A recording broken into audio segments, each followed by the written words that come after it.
Hello world and welcome back to another video. Today I'm going to be going through every episode and reviewing every episode of Terminator Zero. This just dropped on Netflix and I've been quite excited to watch it ever since it was announced. I made a video about a month ago talking about this show, and without getting into spoiler territory, I did really enjoy it. Animation has never really been my thing. I'm not much of an anime person either, but as this was an entry into the Terminator universe, I had to give it a shot, and I'm very glad that I did. This show overall is quite brutal, and it tackles a lot of philosophical and psychological concepts that make it very enjoyable to watch.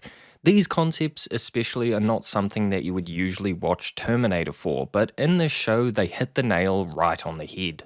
I'm going to go through each episode of the show in order, so if you're only up to episode 4 or something, you can watch half this video without spoilers of future episodes. As I switch between episodes, I'll clearly put labels on screen to ensure I don't spoil anything for you. So without further ado, let's get into it. We open this show with quite a brutal sight, supposedly a human refuge left in ruin, a Terminator walking and patrolling the halls for survivors, reminiscent of the scene out of the first Terminator where a human-like Terminator enters a resistance base. However, I must add, for an extremely advanced supercomputer, he can't seem to hit anything with any level of accuracy. Maybe his targeting system is broken.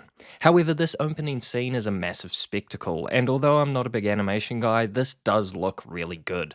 Safe to say this opening gives me a lot of hope for what this show may be. We move in time to 1997, particularly August 28th, being introduced to a man who's been having nightmares, and quite brutal ones at that, about Judgment Day. We're introduced to his family, and a robot cat. This may be based in 1997, although it's very alternate to what you would expect, with domestic robots and far more advanced technology than you would expect in this time period. Returning to 2027, we're reintroduced to Aiko, saying that her mission was to collect data, discovering that Skynet is planning to use time travel. We also get an awesome sequence of scenes of Terminators being built. We find out that Malcolm Lee in 1997 is attempting to bring a rival artificial intelligence online, with the hope to stop Skynet. However, Skynet sends a soldier back in time to prevent this. So straight away, this first episode, I really liked it. It set up a lot in the way of characters and storyline, but at no point was it hard to follow, which is quite rare for shows, especially shows you've just started watching. In rivalry of the ending of the first episode, the Resistance is sending their own soldier, Aiko, back in time to chase the Terminator. In the process of this, they recreate the scene from Terminator Genesis, where in the midst of travelling back, a Terminator starts taking names, and this scene was much better than that one. Much darker, but much better. This show is very brutal, and I love it. So Malcolm Lee knows a lot. He knows all about Skynet and what the future has in store for humanity. There's a point where Kokoro, which is Malcolm's AI, starts ranting about humanity and their wars and says a great line, which is, "You've used your science to build the most destructive weapons the laws of physics will allow," talking about the bombs, and damn, I love that line. So Malcolm's driving along casually, looking for his kids, as you do, they've disappeared, and all of a sudden our Terminator jumps out in front of the car, demolishing it. This kind of reminded me of the Queen Maeve scene in the first episode of The Boys, where she jumps in front of a truck. I'll just put this at the tail end of this episode, but I really like the setting and environment so far. A constantly raining Tokyo seems like a great setting for Terminator, and I'm glad it's a bit different than you've come to expect. Anyway, onward. We open with our Terminator that got thrown off a bridge walking out of the water. This reminds me of a scene between Cameron and John in the Sarah Connor Chronicles where John realizes that Terminators can't swim, with them being way too heavy, so they basically just have to walk along the ocean floor until they reach shore. On top of that, the show keeps displaying the Terminator's vision and the calculations it makes. I've always really liked this bit in the movies and love that they're showing it in a more in-depth way in this show. Aiko kind of makes an interesting point in this episode, saying that there probably isn't a gun shop nearby, with Masaki replying, "A gun shop in Japan?" Yeah, that's a fair point, and it explains why they don't usually set Terminator movies in Japan. Kenta, Malcolm's son, decides to reprogram an Inno unit, with us learning that all these units are connected by a hive mind, all being able to receive orders at the same time. And that has never ended badly ever. Has the dude who made these robots never watched a movie in his life? The fact that Timothy Oliphant is voicing the Terminator is amazing. We hear him speak for the first time this episode, and Jesus, is his voice terrifying. So, straight off the bat, Misaki goes straight to the police to tell them about the killer robot that is hunting her and the children. Has this chick never seen a movie? Obviously, I'm joking, this is what I hope most people would do, but still. And it also turns out that according to the police's records, Misaki doesn't exist. Anyway, the Terminator is in the building and he isn't taking any prisoners. Man, we need like an R18 Terminator film stat, that would be sick. So the Terminator rips Masaki's arm off, but it's fine, turns out she's also a Terminator. Well, maybe not a Terminator necessarily, but a robot at least. I find it interesting that the Terminator scanned her and it showed the threat level high. It's a cool little detail. So at the end of this episode, Judgment Day, just as Malcolm foresaw, is upon us, with the nukes being launched from all over the world, yellow lightning and dark clouds filling the sky. As bad as that is, it looked sick. With the nukes in the air, Malcolm decides that it is time to bring Kokoro on the line, with Malcolm believing that his artificial intelligence may be the key to stopping Skynet. And honestly, good call. I mean, how much worse can it really get? The nukes are inbound. So, not to get too detailed on this, but at the end of the episode, they show a nuke falling towards Japan. I have no specifically strong feelings towards this, it's really none of my business. I'm just quite shocked that they showed that. I just wouldn't have expected it. The beginning of this episode has some very powerful imagery and some amazingly designed scenes. On top of that, we learn that Kokoro has indeed stopped Skynet, detonating the nukes in the atmosphere, although it comes with a warning that Malcolm has time to prove that humans are worth saving. At least to me, this story point is heavily reminiscent of the end of the Sarah Connor Chronicles. Or, the massive bloody cliffhanger. Cheers, show, appreciate it.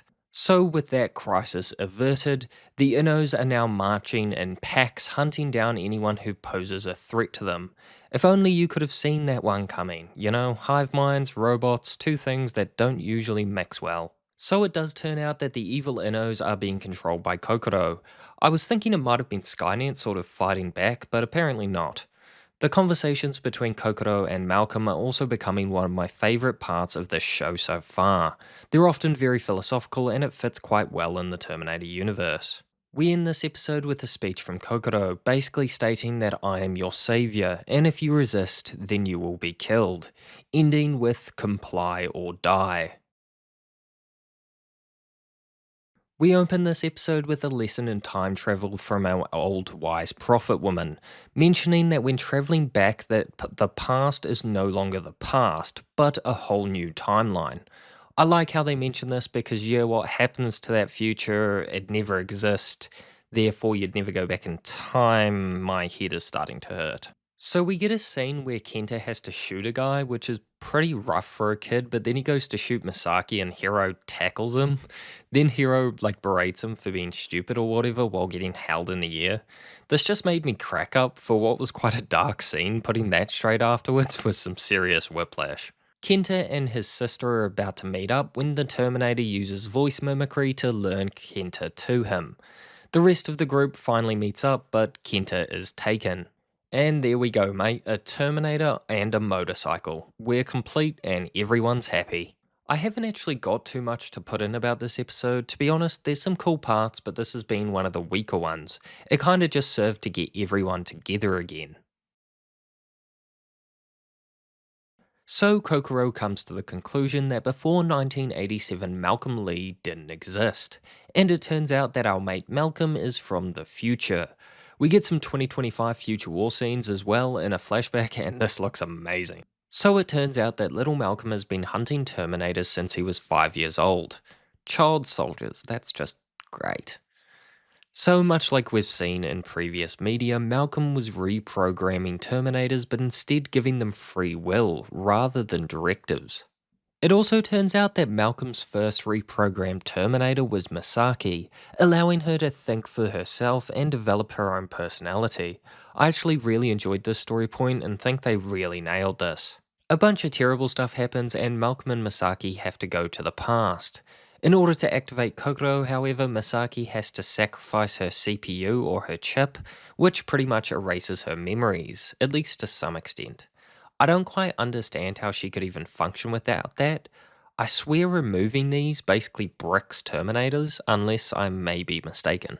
So, since our Terminator friend has connected himself to the inner hive mind, it is now completely invisible to them, which is, of course, never ideal. The Terminator makes his way to Malcolm with Kenta, and Malcolm refuses to open the door, so bad news for Kenta. So, guys, we have made it to the season finale, titled Model 108, whatever the hell that means. Now, last episode ended on a cliffhanger, but of course, Malcolm caved and opened the door. However, Aiko and the rest of our team show up just in time.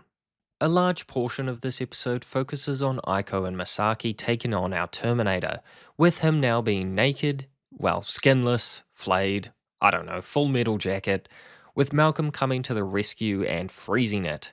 Straight Terminator Salvation vibes right there. However, in the process, Malcolm gets a nail through the chest. During the aftermath for this scene, we learn that Aiko is Malcolm's mother, and therefore the children's grandmother. Okay, my head is really starting to hurt again. Apparently, Kenta is also the one that sent the Terminator back. What the hell is going on here? Apparently, in the future, Kenta brokered an alliance between humans and Skynet. Bloody collaborators. We then get a hallway scene with our Terminator verse about 1,000 or so Innos. Then they rip it apart. Yeah, I'm not gonna lie, this looks sick. They like rip the jaw from the skull. That was just wicked. In the end, Kenta chooses to allow Kokoro to live and thus protect humanity from Skynet, assuming that Kokoro was telling the truth. We end up with an Inno showing the Terminator's skull to Kokoro, which is obviously quite a powerful image. So, guys, that was Terminator Zero. My only main complaint about the season finale is that they stuffed a lot into the episode, a lot more than I was actually expecting. However, overall, I really enjoyed this show. There's no getting around it, this show was brutal and very dark in some places. The brutality is exactly what I want from a Terminator series. These Terminators are killing machines, brutal and unforgiving killing machines. And this show wasn't afraid to make these terrifying. The creators literally stated in an interview that this was their intention, and they wanted to bring the horror back from the first Terminator film, and I think they definitely achieved that.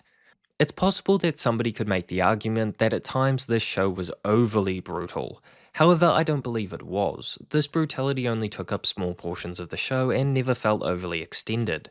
As for the animation, as I've stated, I've never really been a fan and wouldn't really know how to rank that. However, there were scenes in the show, especially while the Terminators were on display, that this almost blurred the lines between reality and animation, and that was something I really enjoyed.